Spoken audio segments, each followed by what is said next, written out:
Daryl here, and this is my daily devotional. We are studying through the book of Job.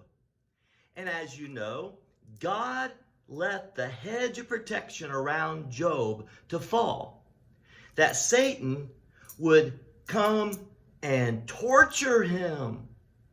We know that he lost all of his wealth. We even know that his children died. And now we see 3 of his friends come and sit with him in silence for a week. But then they begin to speak. Now, the visiting their friend is a good thing. But the advice they give, be careful what advice we give those who are in the midst of trials. His first friend speaks. His name is Eliphaz.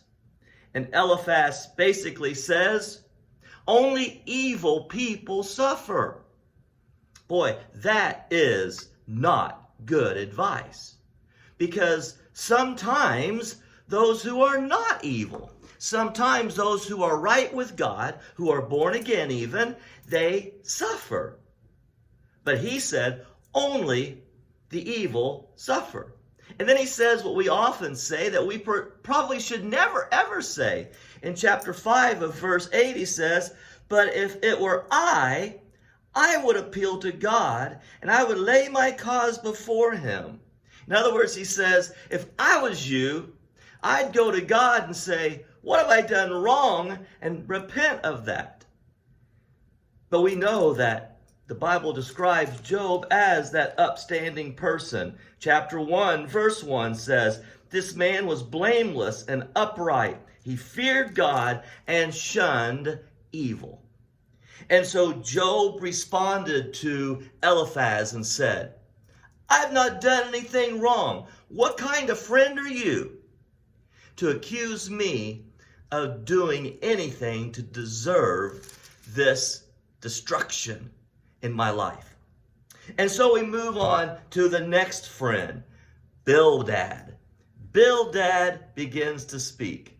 And at verse 4 of chapter 8 it says, when your children sinned against him, he gave them over to the penalty of their sin.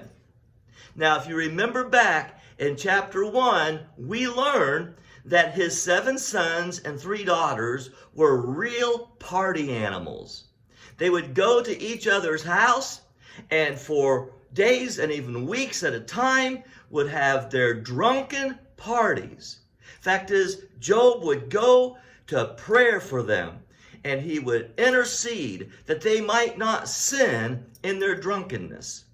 Well, this must have been common knowledge amongst the community and amongst Job's friends, because now Bildad is suggesting it's your children. They have sinned and brought this calamity upon you. And so his advice, seen in chapter 8, is, listen, God only punishes those who have sinned. So, repent of your sin and the sins of your children. But Job says in chapter 9, he says, we've not deserved this. I have not sinned. And he goes back and repeats what he said earlier, where he said, curse the day that I was born.